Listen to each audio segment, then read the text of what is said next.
Students, आज हम लोग क्वांटम केस को क्लियर करेंगे इन एटॉमिक स्ट्रक्चर्स और सबसे पहले एविडेंस की बात करेंगे। Evidence for the quantise electric energy less, क्वांटित इलेक्ट्रॉनिक ऊर्जा स्तरों के लिए एविडेंस या प्रमाण। इसके लिए सबसे पहले फोटो इफेक्ट्स के बारे में बात करेंगे। What is photon, what is quanta, define करेंगे। देन स्पेक्ट्रम को पढ़ेंगे and specially we studied for the spectrum of hydrogen. It is also known as line spectrum of hydrogen, यानी हाइड्रोजन का रेखीय स्पेक्ट्रम।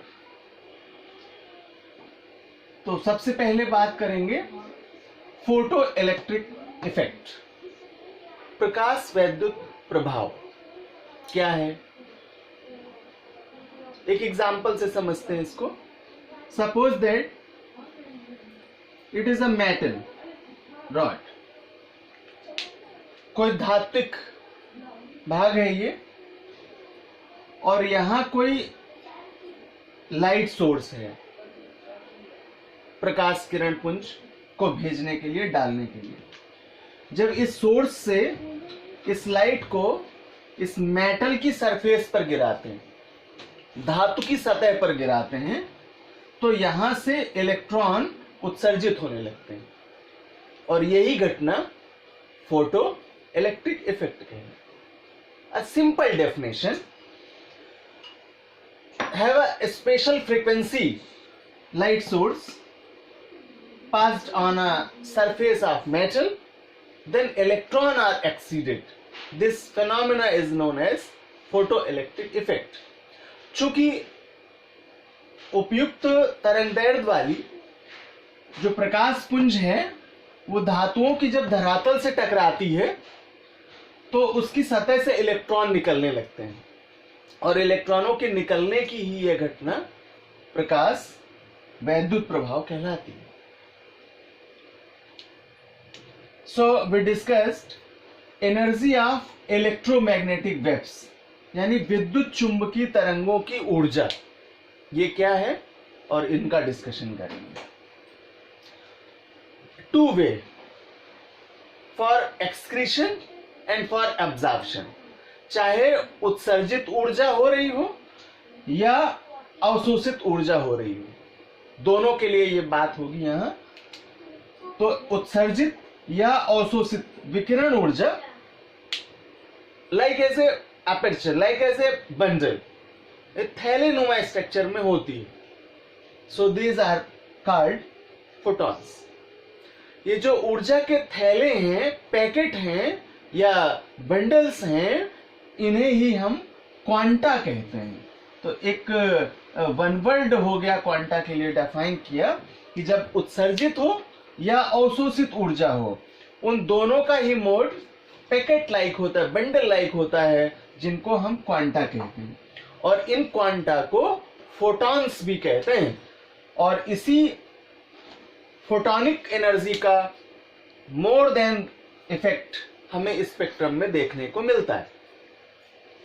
जो इस क्वांटम की एनर्जी है उसका मान बहुत ही लोवेस्ट होता है। तो अब बात करेंगे हम एटॉमिक स्पेक्ट्रम की, परमाणु स्पेक्ट्रम की। असतत स्पेक्ट्रम देता है एटम। स्पेक्ट्रम में बहुत सारी लाइंस होती हैं और प्रत्येक लाइन की अपनी फ्रीक्वेंसी है। मीन्स जब हम एटॉमिक स्पेक्ट्रम की बात करेंगे तो ये असतत रूप से हमें प्राप्त होने वाली स्पेक्ट्रम है, जिसमें बहुत सारी लाइंस होती हैं और प्रत्येक लाइन की अपनी एक फ्रीक्वेंसी है, तरंगदैर्घ्य है, जिसे लैम्डा से रिप्रेजेंट करते हैं। और इस स्पेक्ट्रम को टू पार्ट्स में क्लासिफाइड करते हैं। First part atomic excretion spectrum, means उत्सर्जन का स्पेक्ट्रम, और दूसरा है एटॉमिक अब्जॉर्प्शन स्पेक्ट्रम यानी अवशोषण spectrum. Now we discuss about the linear spectrum of hydrogen. Hydrogen के रेखीय स्पेक्ट्रम का स्टडी करेंगे। It is an the most important topic for you. According to diagram, it is an tube known as discharge tube. इसे विसर्जन नलिका कहते हैं, जिसमें हाइड्रोजन गैस भरी होती है और लो प्रेशर पर जब हम इस भरी हुई हाइड्रोजन का विद्युत विसर्जन कराते हैं, इलेक्ट्रिकल स्पार्क कराते हैं, तो कुछ प्रकाश निकलता है। इस प्रकाश को जब हम प्रिज्म से गुजारते हैं, डायग्राम में देख पा रहे हैं कि ये जो लाइट रे है, जैसे इसको प्रिज्म पर गुजारते हैं तो ये 5 लाइंस में डिस्ट्रीब्यूट हो जाता है। इस घटना को ही लाइन स्पेक्ट्रम ऑफ हाइड्रोजन कहते हैं। इस पूरे फिनोमिना को हाइड्रोजन का रेखीय स्पेक्ट्रम कहते हैं। And hydrogen atom give line spectrum. When hydrogen gas is filled in a discharged tube and electric discharge is passed through, so we find out a pink light colors is distributed in 5 parts, 5 areas. So these 5 lines are known as the linear spectrum of hydrogen. In spectrums को 5 parts में distribute करते हैं और इन्हें series कहते हैं।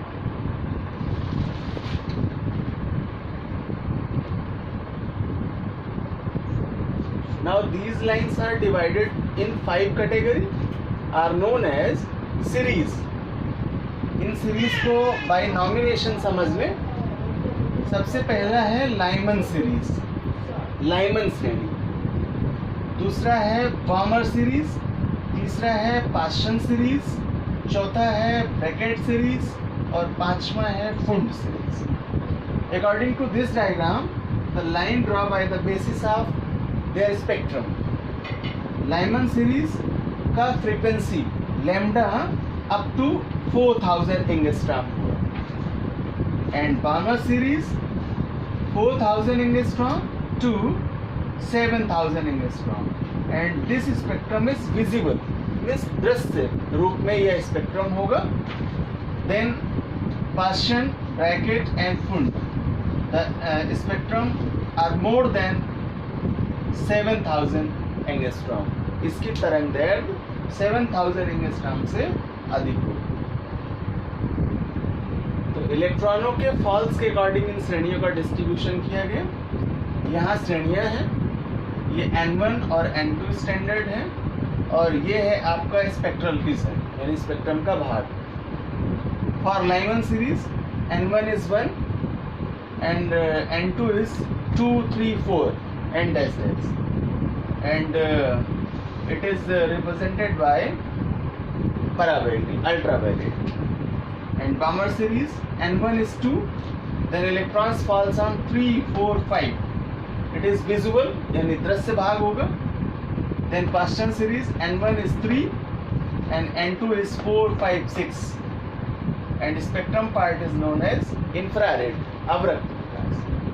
Bracket N1 4, N2 5, 6, 7 and infrared। Fund N1 value is 5 and N2 electrons का fall होगा 6 से 6, 7, 8 and dash dash and spectrum part is known as infrared, अवरक्त। स्पेक्ट्रम लाइंस को निम्न फार्मूले से प्रदर्शित करते हैं। V bar R 1 upon lambda equals to RH 1 upon N1 square minus 1 upon N2 square. यहाँ RH रिडबर्ग कांस्टेंट है, value 109677 centimetre inverse, and N1 and N2 are positive digits, धन पूर्णांक के रूप में इन्हें जानते हैं।